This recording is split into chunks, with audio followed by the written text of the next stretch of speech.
A'udzubillahi minasyaitonirrajim. Bismillahirrahmanirrahim. Assalamualaikum warahmatullahi wabarakatuh. Salam ABC Amil Peduli Bina Hubungan Cipta Kejayaan UP Nagori. Saya Muhammad Ridwan bin Haji Zakaria, Guru Besar SK Felda Lui Muda Jempol Negeri Sembilan. Untuk lisensi buku yang ini, kali ini adalah buku berkaitan dengan Managing People in Malaysia, karangan Dato' Dr. Haji Abdul Murad bin Ahmad, seorang teknokrat yang berjaya di Negeri Sembilan, dan juga pengasas kepada Yayasan Murad ataupun Murad Foundation, juga terlibat dalam Dewan Perniagaan Melayu Malaysia Negeri Sembilan, ahli kepada Malaysian Chamber Society, seorang teknokrat yang telah banyak membantu dalam kerja-kerja kebajikan anak yatim, terlibat dalam industri kesihatan, pembalakan, pembinaan properti, dan juga seorang penulis buku. Beliau merupakan seorang yang berjaya dan telah menghasilkan buku ini, Managing People in Malaysia, di mana beliau telah meluahkan bagaimana caranya untuk menguruskan pekerja-pekerja di Malaysia ini. Kita sebagai seorang pemimpin di sekolah, sebagai seorang guru besar, sebagai seorang pengetua, adalah wajib kita mengetahui budaya kerja masyarakat Malaysia ini tidak sama dengan budaya kerja masyarakat di negara luar. Contohnya di Jepun, dia ada budaya kerjanya, di UK ada budaya kerjanya, begitu juga dengan Malaysia. Jadi beliau telah menghasilkan buku ini yang berkulit tebal, 186 muka surat, cetakan daripada CLT Professional Training Sdn Bhd, dicetak pada tahun 2000, dihasilkan pada tahun 2000 juga oleh Dato' Dr. Haji Abdul Murad bin Ahmad ini. Buku ini, tuan-tuan dan puan-puan, mengandungi kulit tebal,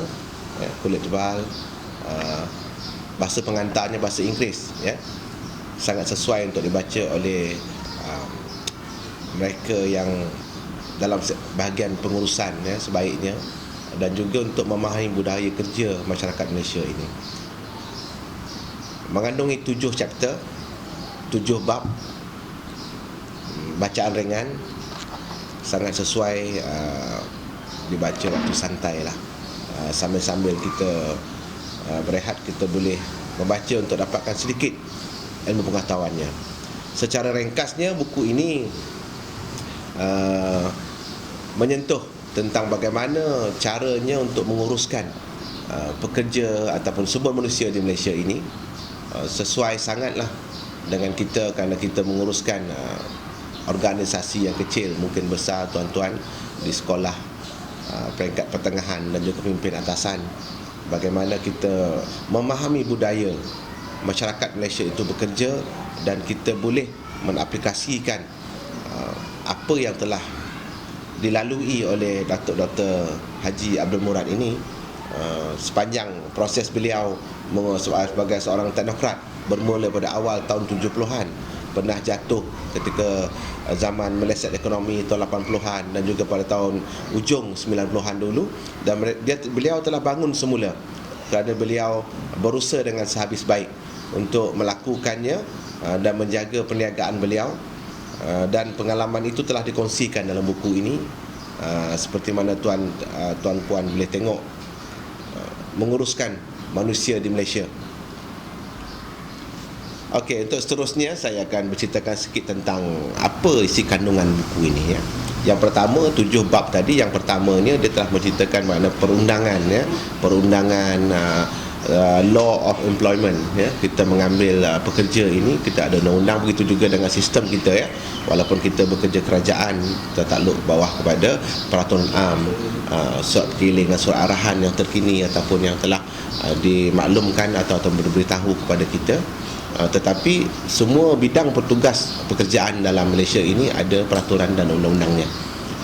Jadi bab yang kedua, dia lebih mengkhususkan cerita buku ini kepada bagaimana kita nak membentuk peribadi pekerja kita ini, bagaimana kita nak menjadikan pekerja kita ini, staf kita, sebagai seorang yang boleh meningkatkan prestasi kerja beliau.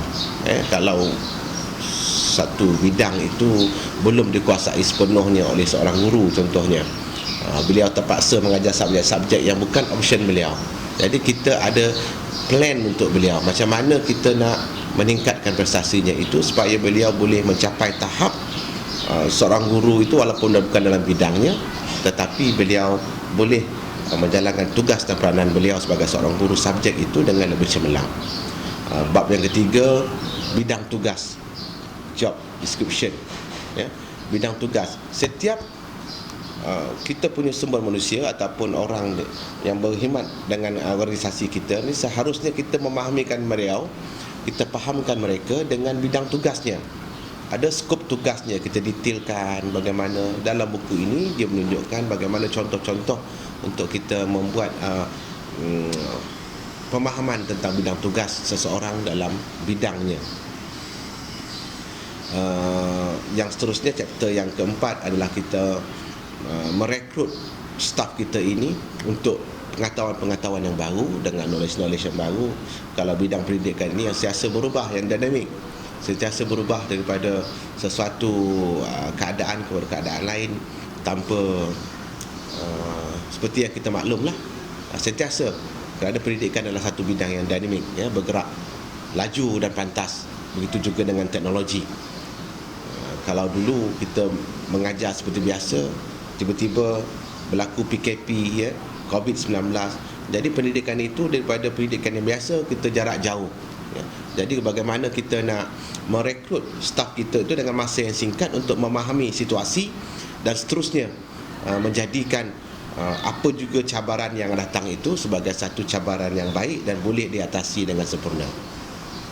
Dalam chapter seterusnya juga, bagaimana kita menghargai pekerja kita, menghargai staf kita. Staf mereka melakukan sesuatu yang itu dengan cemerlang ataupun kurang cemerlang, ada kaedah dan caranya untuk kita menghargai kita punya kaki tangan itu, supaya mereka ini rasa dihargai dan mereka merasa bahawasanya apa jua yang mereka lakukan itu adalah dengan bersungguh-sungguh dan juga insya-Allah mencapai apa juga dihajatkan oleh organisasi dan juga kementerian.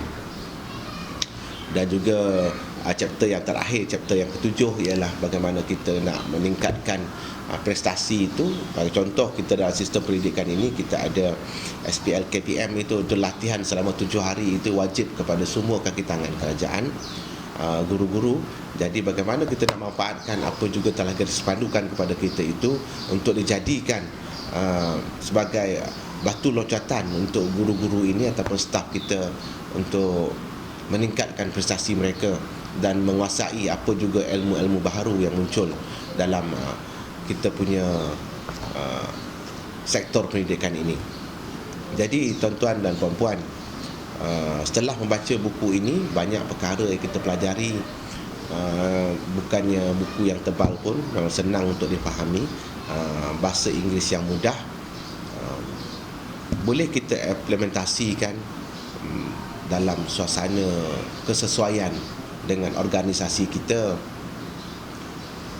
Mungkin sedikit sebanyak boleh membantu kita untuk menjadi pentadbir yang baik, dan juga boleh untuk kita menguasai ataupun memahami apa saja situasi yang baru yang muncul dalam perjalanan perkhidmatan kita ini dengan lebih cepat.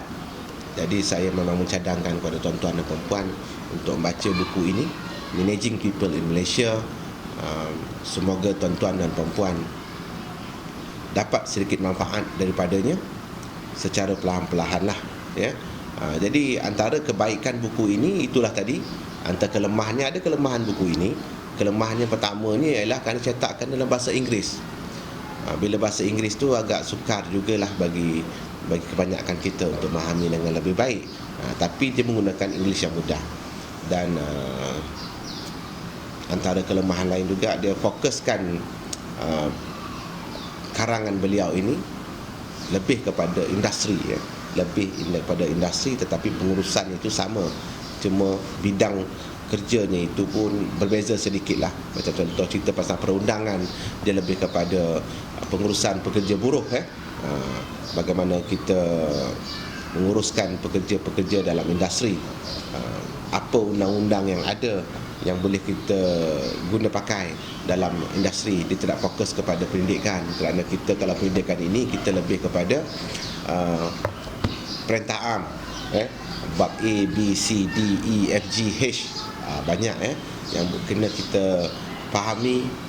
Kerana apa juga bidang tugas kita dalam Kementerian Pendidikan ini, kita takluk kepada perintah am dan juga surat-surat arahan, surat-surat siaran yang kita terima dari semasa ke semasa.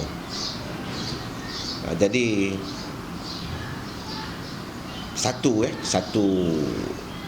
kata-kata khidmat yang telah ditinggalkan oleh Datuk Dr. Haji Abdul Murad ini dalam buku ini ialah, when you reach the bottom rock, there's one way out, going up. Maksudnya itu bila kita telah sampai ke satu tahap yang mana kita tidak boleh melakukan apa-apa lagi, jadi perkara yang harus kita lakukan cuma satu saja, iaitu bangkit semula, teruskan kehidupan, dan semoga kejayaan menanti kita, insya-Allah. Sekian, terima kasih. Assalamualaikum warahmatullahi wabarakatuh.